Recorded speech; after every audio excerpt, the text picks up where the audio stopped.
Samantala, patuloy pa rin pinag-aaralan ng mga eksperto sa Mines and Geosciences Bureau ng DNR kung sinkhole o soil erosion ang nangyari sa Puerto del Mar sa Zambales.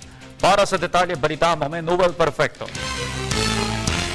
Patuloy na ina-assess at pinag-aaralan maigi ng 17 mga expert Mines and Geosciences Bureau authorities ang kanilang nakalap na mga ebidensya mula sa itaas o land at ilalim ng dagat o marine findings upang tuluyan ang maisumiti ng mga ito ang kanilang desisyon sa mga kinaukulan ng MGB.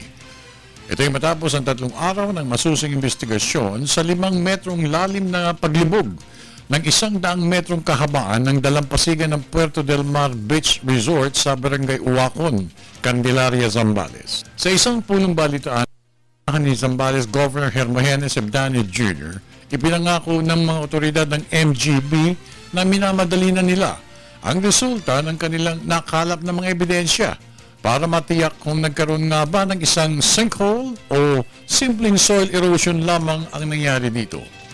Sinabi naman ni Governor Ebdane na mahalaga ito para mapawi na ang mga pangamba ng taga-Candelaria at ng buong probinsya ng Zambales.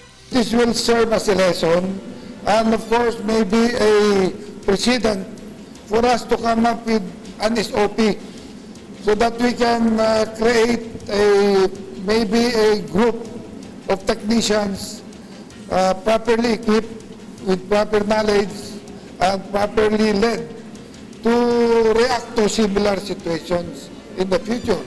Ayon kay Pancho Kakulitan, Senior Science Research Specialist ng Marine Geological Survey Division, may kaunting kahirapan sa pag-determine kung saan nangyari at anong parte ng pinaglubugan ang pinagmulan ng umano'y sinkhole. So, kailan po mangyayari ang... Well, we will recommend it muna sa office para mapayagan kami mag-survey with seismic equipment. Okay, yung ng marine at yung findings ng land, siyempre pagsasamahin po yan at kailan po nyo pwede maisumiti yan sa mga proper authorities? Initially, we will be sending the initial report tomorrow morning.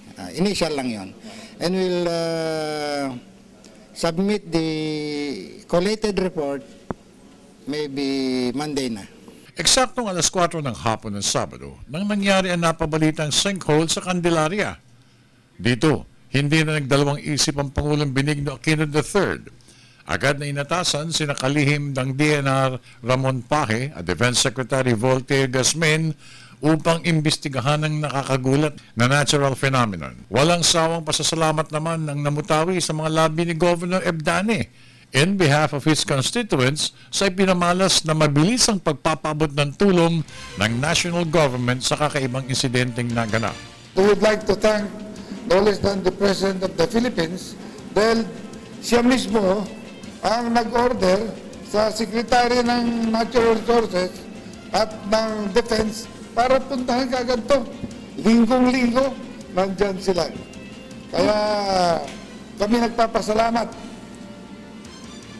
sa merong insidente sa atin naman ay ang mga crisis are just but ordinary events. Nagulantang ang lahat ng mga taga-Candelaria nang biglang nagkulay brown ang tubig dagat at lumabas ang mga bula na may amoy sulfur habang lumulubog ang dalampasigan.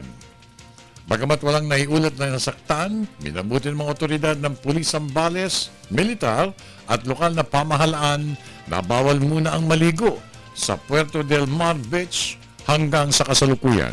Para sa Telebisyon ng Bayan, ako naman si Noel Perfecto.